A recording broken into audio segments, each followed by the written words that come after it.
Setelah suksesnya proyek GF Solution, para pemegang saham mulai memuji Kang Jae-gyong. Mereka menganggapnya mewarisi kecerdasan bisnis dan visi besar sang ayah. Untuk pertama kalinya, Jae-gyong merasa kursi ketua grup Choesong sudah semakin dekat. Namun, salah satu direktur mengingatkan bahwa posisinya belum benar-benar aman. Ketua Kang tidak pernah meninggalkan surat wasiat yang menunjuk penerusnya. Jika sang ketua sadar kembali, status Jae-gyong sebagai pemimpin sementara bisa langsung berakhir. Di tengah euforia tersebut, kubu adiknya mulai dilanda kecemasan. Jae-song tidak muncul untuk menenangkan para pendukungnya. Dan sebagai gantinya, sang istri, Na Un-se, datang mewakili dirinya. Dengan penuh keyakinan, Un-se bahkan meminta semua orang mulai memanggilnya CEO. Ternyata Jae-song telah membongkar rahasia besar yang selama ini disimpan. Ia mengaku kakaknya pernah berusaha membunuh ketua Kang, mulai dari menggunakan obat agar ayah mereka tidak pernah sadar, hingga mencoba mencekiknya dengan bantal sampai mengalami mati otak. Jae-song juga mengaku ikut terlibat karena terus berada di bawah tekanan Jae-gyong. Tanpa disadari, ia terseret menjadi bagian dari rencana pembunuhan ayahnya sendiri.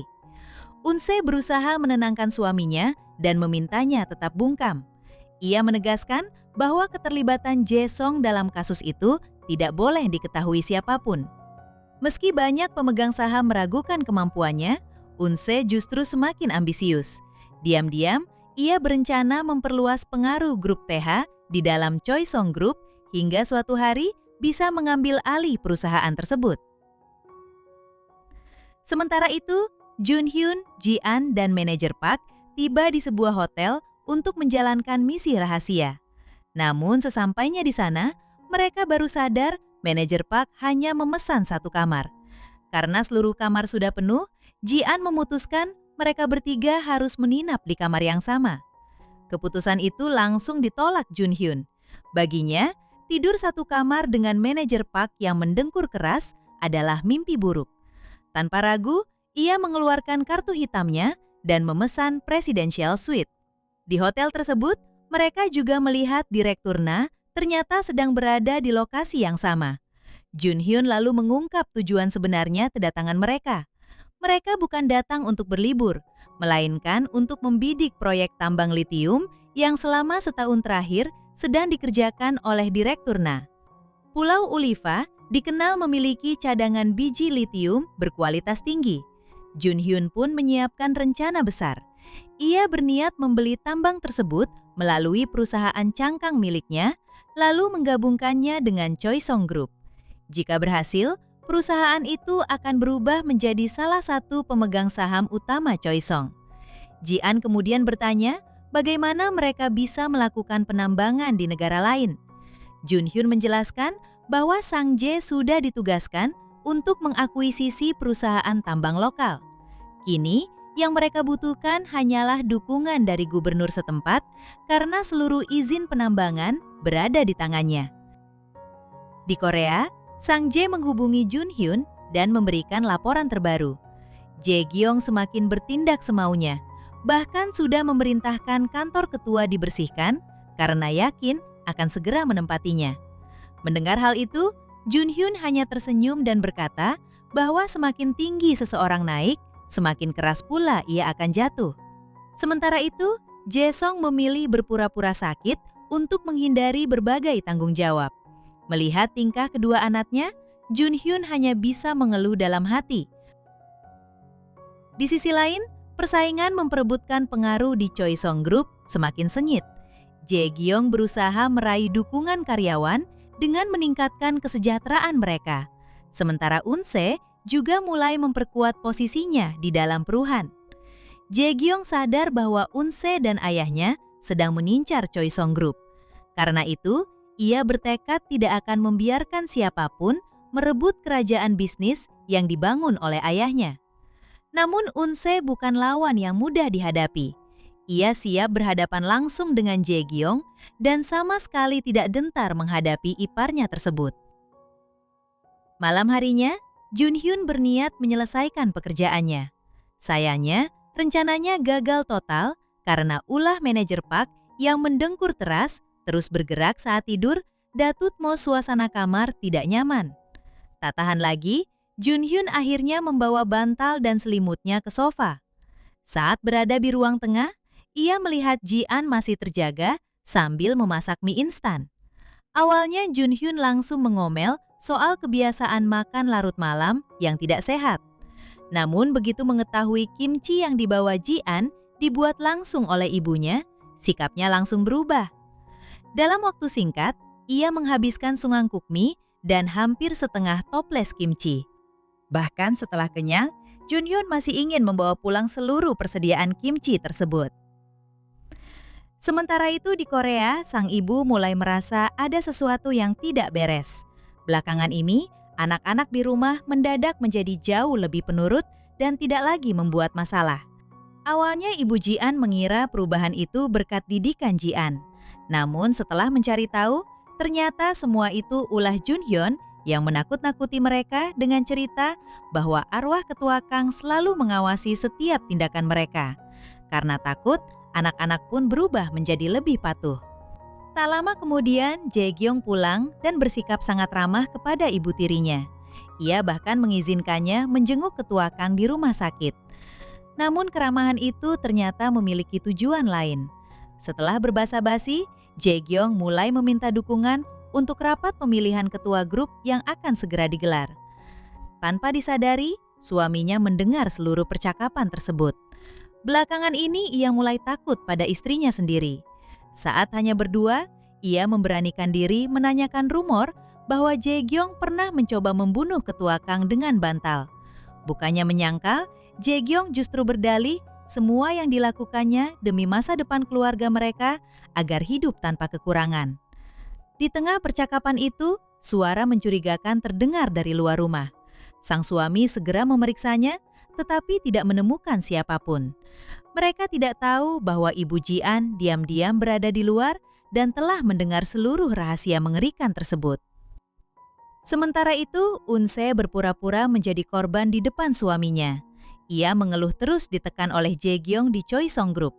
Merasa bersalah, sang suami langsung bersimpati.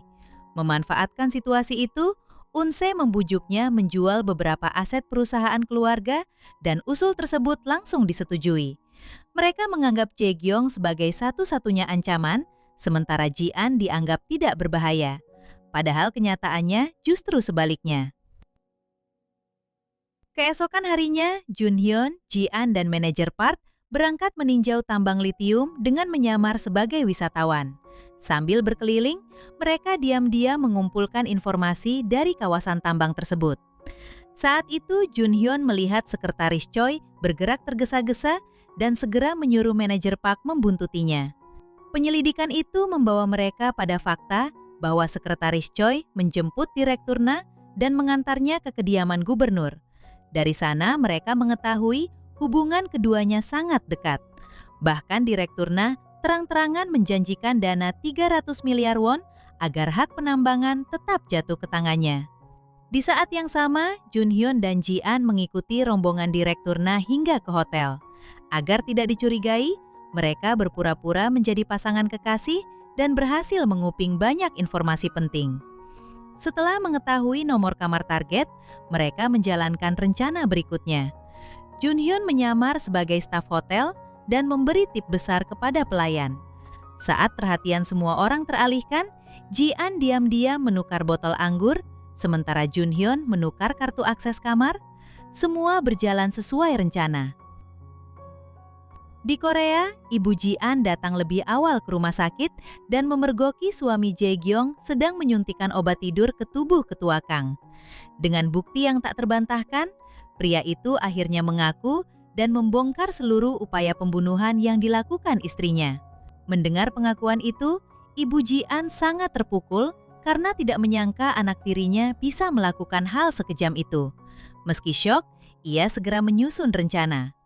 Tak lama kemudian, ia menghubungi Jae-gyong dan berpura-pura bersedia mendukungnya dalam pemilihan ketua grup. Kabar itu membuat Jae-gyong sangat senang. Namun setelah telepon ditutup, ia langsung memerintahkan asistennya menyiapkan deportasi untuk Ibu Ji-an. Sementara itu, Un-se terus menyelidiki berbagai kejadian yang terjadi di balik layar. Semua petunjuk akhirnya mengarah kepada Junhyun. Ketika mengetahui Junhyun dan Ji-an pergi ke luar negeri bersama, Unse semakin yakin mereka sedang menyiapkan sesuatu yang besar. Berbeda dengan suaminya yang mudah diperdaya, Unse jauh lebih tajam dan sulit dibohongi. Di hotel, Junhyun dan Ji-an terus memantau pergerakan lawan. Saat sedang menguping di depan kamar target, manajer Park tiba-tiba muncul dan membuat keduanya hampir terkejut setengah mati. Setelah memastikan situasi aman, mereka masuk ke kamar tersebut dan langsung tersenyum. Semua ahli geologi milik Direkturna sudah tumbang karena mabuk berat. Ternyata anggur yang ditukar Ji-an memang sudah disiapkan untuk membuat mereka kehilangan kesadaran. Mereka pun segera mencari bukti dan akhirnya menemukan dokumen rahasia yang mengungkap fakta mengejutkan.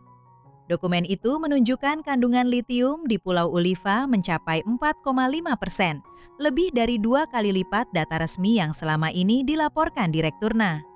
Artinya, selama lebih dari setahun, ia memasukkan data tambang untuk menggelapkan keuntungan penjualan litium. Setelah memperoleh bukti tersebut, mereka langsung menyiapkan langkah berikutnya. Malam itu juga mereka akan menghadiri pesta gubernur dan membongkar semua kejahatan Direkturna di depan umum. Mereka pun bersiap dengan penampilan terbaik. Manajer Park tampil rapi, Junhyun terlihat seperti konglomerat kelas dunia, sementara Ji-an menjadi pusat perhatian dengan gaun hitam elegan yang membuat semua mata tertuju padanya. Sesampainya di pesta, mereka mendapati gubernur hampir menandatangani kontrak baru dengan Direkturna. Tepat sebelum kontrak disahkan, manajer Park berpura-pura tidak sengaja menumpahkan minuman ke atas dokumen tersebut dan membuat semua orang terkejut. Memanfaatkan momen itu, Ji-an langsung menyerahkan bukti penggelapan yang dilakukan Direkturna. Wajah pria itu seketika pucat. Gubernur yang merasa telah ditipu selama lebih dari setahun langsung murka dan mengusirnya dari pesta. Melihat peluang terbuka, Ji-an segera menawarkan proposal kerjasama baru.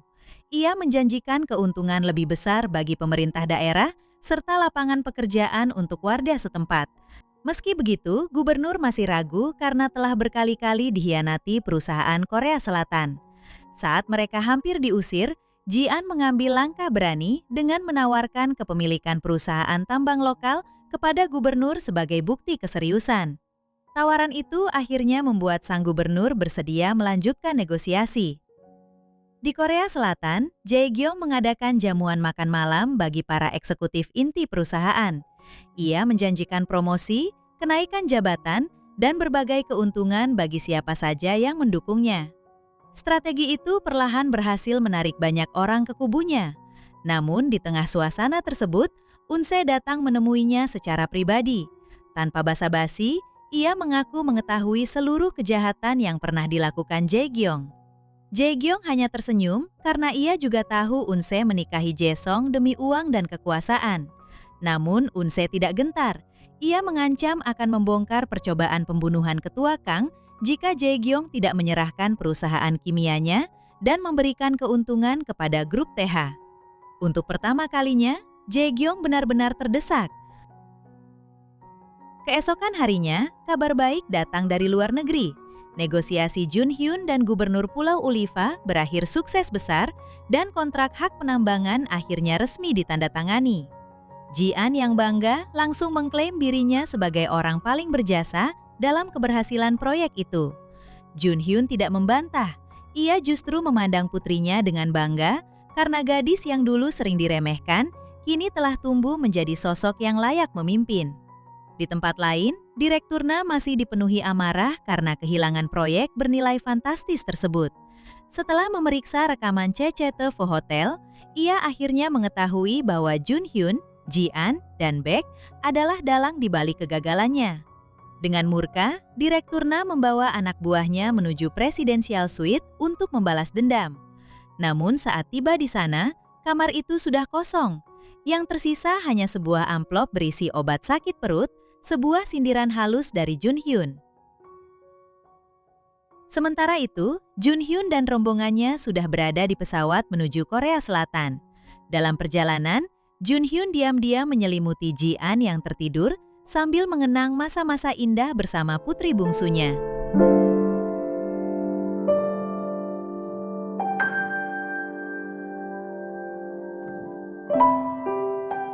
Setibanya di bandara, mereka sempat berfoto bersama untuk merayakan keberhasilan misi tersebut. Namun kebahagiaan itu tidak berlangsung lama. Tiba-tiba Ibu Ji-an menelepon sambil menangis histeris. Mendengar kabar itu, Junhyun dan Ji-an langsung pulang. Sang ibu sangat terpukul setelah mengetahui putri sulungnya sendiri berusaha membunuh ayah kandungnya. Keesokan paginya, rapat penentuan suksesi ketua grup Choisong akhirnya dimulai. Semua pihak hadir, termasuk Unse yang yakin segalanya sudah berada dalam kendalinya. Dalam pidatonya, Jae-gyong menegaskan bahwa Jae-song tidak layak memimpin perusahaan dan hanya dirinya yang mampu menjaga warisan sang ayah. Setelah pidato selesai, proses pemungutan suara dimulai. Unse menjadi orang pertama yang mengangkat tangan mendukung Jae-gyong, diikuti banyak pemegang saham lainnya. Jae-song langsung terkejut melihat pengkhianatan istrinya sendiri. Namun, kejutan yang lebih besar segera datang saat Jae-gyong mempersilakan Ibu Ji-an naik ke podium untuk menyatakan dukungan. Dengan penuh percaya diri, ia mengira ibu tirinya akan berpihak kepadanya. Namun yang terjadi justru sebaliknya. Di depan seluruh peserta rapat, Ibu Ji-an menyatakan penolakan dan mengumumkan bahwa tim dokter internasional telah didatangkan untuk merawat ketua Kang. Bahkan kondisi ketua Kang disebut menunjukkan peluang besar untuk pulih. Pernyataan itu langsung mengguncang ruangan. Semakin Jae-gyong berusaha membela diri, semakin buruk pula citranya di mata para pemegang saham hingga tak ada lagi yang mau mendukungnya. Pada saat itulah, Sang Jae maju ke depan dan mengungkap adanya pihak luar yang memanipulasi harga saham selama proses akuisisi GF Solution demi mengendalikan perusahaan. Karena itu, ia mengumumkan pembentukan tim inspeksi strategis untuk melindungi Choisong Group dari ancaman eksternal. Jae-song menjadi orang pertama yang menyatakan dukungan, disusul para pemegang saham lainnya. Kemudian, Sang Jae memperkenalkan 3 anggota utama tim tersebut, yaitu manajer Park, Junhyun, dan Ji-an. Kemunculan mereka langsung membuat seluruh ruangan terdiam. Suasana semakin mengejutkan ketika Ji-an memperkenalkan dirinya sebagai putri bungsu ketua Kang Yong-ho. 강방걸입니다. 강용호 회장님의 막내딸. 저런 미친. 앞으로